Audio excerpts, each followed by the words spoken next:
Trinetra eye hospital advanced cataract and laser centre సూది మందు కుట్టు లేకుండా ఫాకో సర్జరీ ద్వారా కేవలం గంటలోనే ఆపరేషన్ చేసి డిశ్చార్జ్ చేయబడును. పాత బస్టాండ్ పక్కన అక్షయ రెస్టారెంట్ వెనుక సిద్దిపేట.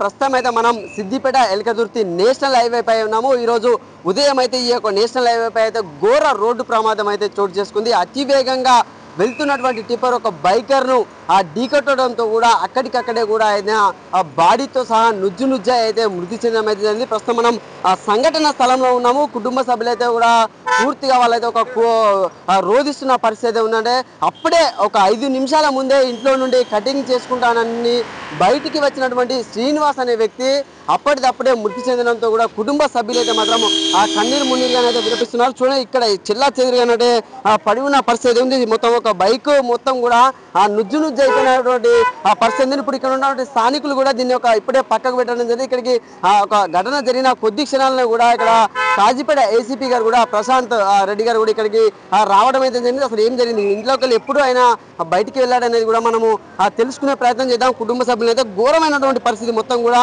ఆయన యొక్క మెదడు మొత్తం కూడా బయటికి రావడం జరిగింది. కుటుంబ సభ్యులు అయితే ఇక్కడ రోధిస్తున్న పరిస్థితి అయితే ఉందంటే అప్పను అంటే నేను ఇంటికి కటింగ్ చేయించుకొని వస్తానన్నటువంటి వ్యక్తి మృతి చెందడంతో కుటుంబ సభ్యులు కన్నీరు మున్నీరుగా విలపిస్తున్నారు. అడగాల్సిన పరిస్థితి కాదు ఇది. అసలు ఏమైంది, ఏం జరిగింది, ఇంట్లోకి ఎంత టైంకి వెళ్ళింది, ఇంట్లోకి వెళ్ళి 5 నిమిషాలకి 9 గంటలకే ఇంట్లోకి వెళ్ళిండు.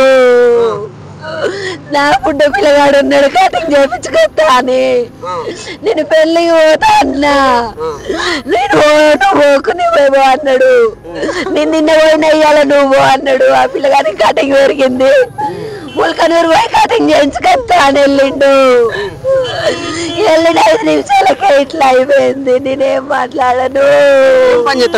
లారీ డ్రైవరు 40 ఏళ్ళ సీనియారిటీ శివ కూడా అని చేయలేదు. ఆయనకు కింద కిరకపోలేదు లారీ మీద. నేనేం చేయను.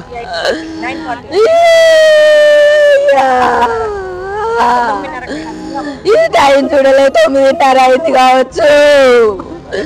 2 పిల్లలను ఎక్కించుకొని వచ్చిండు, కటింగ్ చేయించుకొని. మరి నాకు తెలియదు సారు ఏం గుద్దిందో. నాకు ఫోన్ చేసి దీనికి యాక్సిడెంట్ అయిందంటే ఇప్పుడే అయిండు. నా కళ్ళ వెలిగలేదా, నా కళ్ళకు నీళ్లు రాలేదు, నాకేం అర్థం కాలేదు. ఇక్కడికి వచ్చి చూస్తానంటే నేను చూడనీయలేదు. అన్నా దేవుడా, నాకు 3 పిల్లలు. 9:40 నిమిషాలు అవుతుంది. మా ఇంటి దగ్గరికి వచ్చిండు. వచ్చిన తర్వాత కటింగ్ పోతున్నా అన్నాడు. అయితే మా అల్లుడు కూడా ఉన్నాడు, శ్రీను తీసుకొని పోవా అని నేను అన్న తర్వాత ఇద్దరిని తీసుకున్నాడు. తీసుకున్న తర్వాత ఇట్లా వంకాయ కూర అంటే నేను వస్తాను అది అని ఇద్దరిని తీసుకున్నాడు. నేను డబ్బులు ఇచ్చిన, ఇద్దరిని తీసుకొని ఇక్కడ దాకా వచ్చిండు. 9:40 నిమిషాలు అవుతుంది. 9:40 నిమిషాలకు నాకు ఫోన్ వస్తుంది. నాకు వెంట ఫోన్ వస్తాను. నేను కట్ చేస్తా ఉంటే ఫోన్ వస్తుంది ఏంటని లిఫ్ట్ చేసిన. అక్క యాక్సిడెంట్ అయింది, చిన్న పిల్లలు 2 ఎగిరి పడ్డారు, ఇట్లా యాక్సిడెంట్ అయింది అన్నాడు. అనుకుంటే నాకు 2 పిల్లలు తీసుకొచ్చిండు. నా ఊపిరి ఆగలేదు. ఏం జరిగింది అన్న అంటే తన స్పాట్ డెడ్ అయిండు. పిల్లలు వాళ్ళు రైట్ రూట్ వెళ్తున్నారట. ఆ టిప్పర్ అటు సైడ్ వచ్చిందట. ఆ రాగానే కొంచెం విడి తిప్పిండట. మళ్ళీ ములకనూరుకి వెళ్తున్నాడు. ములకనూరుకి వెళ్తా ఉంటే అటు వచ్చిండు. అటు టిప్పర్ ఇటు తిప్పిండట. బాబు చెప్తున్నాడు. మళ్ళీ అటు తిప్పేసరికి వీళ్ళు వచ్చేసరికి మళ్ళీ ఇటు దింపిండట. 2 దిక్కులు తిప్పేసరికి వాళ్ళకి ఈమె గుద్దిండు. ఈ అబ్బాయి పెద్ద అయినా కొంచెం అబ్బాయి పెద్దగా ఉన్నాడు. ఆయన ఎగిరి పడ్డ తర్వాత ఆ చిన్న అబ్బాయిని గుంజిండంట. గుంజినసరికి 20 నిమిషాలు టైర్ ఎక్కింది. స్పాట్ లో అదే జరిగింది. ఆ పిల్లలు కూడా దెబ్బలు కొంచెం తగిలి. తరచు కూడా మీరు రోడ్డు పొంటి ఉంటారు కదా, ఇక్కడ తరచు యాక్సిడెంట్ జరుగుతున్నాయి. ఇప్పుడు మొన్న కూడా ఒకరు చనిపోయారు. ఏంది పరిస్థితి? టిప్పర్లు ఎక్కువ యాక్సిడెంట్లు అండి.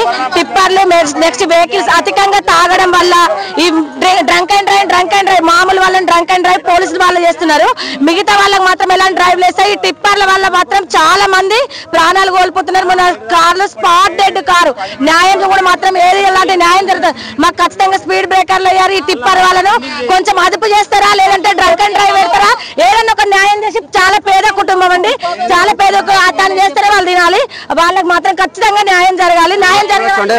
ఒక టిప్పర్లు అనేవి కూడా ప్రాణ సంకటంగా మారుతున్నాయి. మొన్నటికి మొన్న కూడా చేవెళ్ళ యొక్క ఘటన మరవక ముందే కూడా ఎన్నో ఘటనలు కూడా చోటు చూసుకున్నాయి. ఇక్కడ స్థానికులు అంటే చెప్పండి, యొక్క టిప్పర్లు అతివేగంగా వచ్చి ఢీకొంటాయని చెప్తున్నారు. ఏం చెప్తారు? మీ గ్రామం నుంచి వేగంగా వెళ్తున్నాయని చెప్తున్నారు, ఏం చెప్తారు? ఇప్పుడు ఇక్కడ ఒక సంవత్సరం అయిపోయింది. సంవత్సరం నుంచి నైట్ పొద్దున అని తేడా లేకుండా టిప్పర్ వాళ్ళు కూడా ఏదైతే ఈ డ్రంక్ అండ్ డ్రైవ్ వాళ్ళకు కూడా పెట్టాలి, వాళ్ళు కూడా నైట్లో కూడా తాగి ఆ ఉన్నటువంటి టిప్పర్ సౌండ్ ఒక బైక్ కంటే అద్మానంగా కీ అని చిన్నగా వస్తే ఏదైనా బైక్ వస్తుంది అనేటువంటి సందర్భం అనుకోవడం జరుగుతుంది.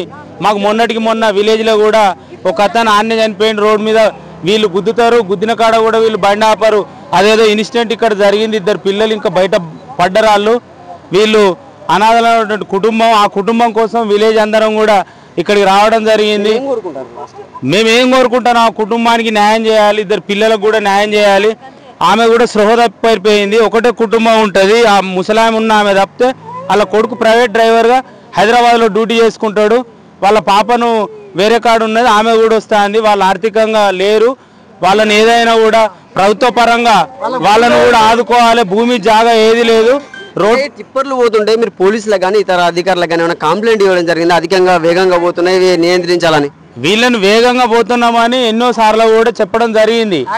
యాక్సిడెంట్ అయినప్పుడల్లా చెప్పడం జరిగింది. చెప్తే కూడా సరే మేము వాళ్ళకి చెప్తున్నామని అంటారు. ఏదో ధనిక లీడర్ ఉంటారు వాళ్ళకు, ఆ ఓనర్ అయ్యట. ఆ ఓనర్ ఎప్పుడు కూడా ఎవరు చనిపోయినా కూడా రెస్పాన్స్ కాడు. ఈ చొరవ గవర్నమెంట్ కూడా తీసుకొని ఈ కుటుంబానికి న్యాయం చేయాలని మేము గ్రామస్తులం అందరం కోరుకోవడం జరుగుతుంది. తలొక్క దిక్కున్న కుటుంబ సభ్యులాగా ఇప్పుడు మేము ఇక్కడికి వచ్చినాం. పొద్దున ఇవాళ మాకు కనబడే వ్యక్తి, ఆయనకు ఒక తాగుడు అలవాటు, చెడు అలవాట్లు కూడా ఇవి కూడా ఉండవు. వాళ్ళ బాబును ఇక్కడ ఇంకో క్రాంతి అని వాళ్ళ డాడీ కూడా చనిపోవడం జరిగింది. వాళ్ళిద్దరిని కటింగ్ చేయించుకుంటానని ముల్కనూరుకు తీసుకుపోయే క్రమంలో ఈ లారీ వాళ్ళకు తెలంగాణ పొద్దున్నాక నిద్రలు ఉండే ఏముండే, వీళ్ళు ఎట్లా నడుపుతారో కూడా తెలియదు. ఇక్కడ చనిపోతే మినిమం 12 కిలోమీటర్ల అవతల ఈ లారీ టిప్పర్ అయినా కూడా ఆగడం జరిగింది. అనంటే వీళ్ళు ఎంత నిర్లక్ష్యంగా ఉన్నారో దీన్ని బట్టి చూడండి. ఏదైతే జరిగిన స్థలానికి ఇటేటు ఉంటే వాళ్ళు గుద్దిన వాళ్ళు రెస్పాన్సివ్ ఉన్నారు. ఎంత తప్పు లేకపోతే అక్కడ ఆగుతాడండి. మేము కోరుకునేది అదే. ప్రభుత్వ పరంగా కూడా ఈ కుటుంబాన్ని ఆదుకోవాలి. ఈ టిప్పర్ల నియంత్రణ కూడా మళ్ళీ అందరూ కూడా దీన్ని కూడా శాశ్వతంగా దీన్ని ఈ రూట్లోనే బంద్ చేయాలి టిప్పర్లను అని మేము కోరుకోవడం జరుగుతుంది. సో చూడొచ్చండి, ఒక చేవెళ్ళ ఘటన మరవక ముందే కూడా ఎన్నో ఘటనలు కూడా పునరావృతం అవుతూనే ఉన్నాయి. కానీ ఈ టిప్పర్ డ్రైవర్ల నిర్లక్ష్యం మాత్రము రోజు రోజుకు ఒక పేటరైపోతుందని చెప్పుకోవచ్చు. హుస్నాబాద్ నుండి ఇంకా ఇతర ప్రాంతాలకు కూడా ఇక్కడ ఉన్నటువంటి గుట్టను ఉన్నటువంటి మట్టిని కూడా తరలిస్తున్న సమయంలో దాదాపు ఇది ఒక 8వ యాక్సిడెంట్ అని కూడా మనం చెప్పుకోవచ్చు. శ్రీనివాస్తో కూడా పిల్లలు ప్రయాణించడం జరిగింది. అసలు ఏం జరిగిందనేది కూడా వాళ్ళని అడిగి తెలుసుకునే ప్రయత్నం చేద్దాం. ఏమైంది, మీరు వెళ్తుంటే ఏమైంది? ఇంట్లో నుంచి ఎప్పుడు వెళ్ళారు? ఇంట్లో నుంచి పొద్దున వెళ్ళినాం 7కి. ఇట్లా వెళ్తుంటే ఇటు వచ్చిండు. మేము ఇటు జరుగుతాం, మళ్ళీ ఇటు వచ్చిండు, మమ్మల్ని గుద్దిండు. ఆ మామ మమ్మల్ని అటు నూకేసిండు. మేము నూకేస్తే మేము అటు నిల్చున్నాం. ఎట్లా అయింది అంటే మీరు ఫాస్ట్గా ఉన్నారా, టిప్పర్ ఫాస్ట్గా ఉందా? టిప్పర్ ఫాస్ట్ ఉంది. అంటే ఎట్లకెళ్ళి వచ్చింది టిప్పర్? ఇట్లకెళ్ళి వచ్చింది. అంటే మీరు ఎటు వెళ్తున్నారు? మేము ఇటు వెళ్తా అంటే టిప్పర్ ఇటు వచ్చింది. మేము ఇటు తిప్పితే అది ఇటు సైడ్ తిప్పింది, మమ్మల్ని గుద్దింది. అంటే మీరు బైక్ పైన ఉన్నారా ఆయనతో పాటు? అంటే ఎట్లా మరి గుద్దిన సమయంలో మీరు కింద వాళ్ళేదా, మీకు దెబ్బలు తాకినాయా?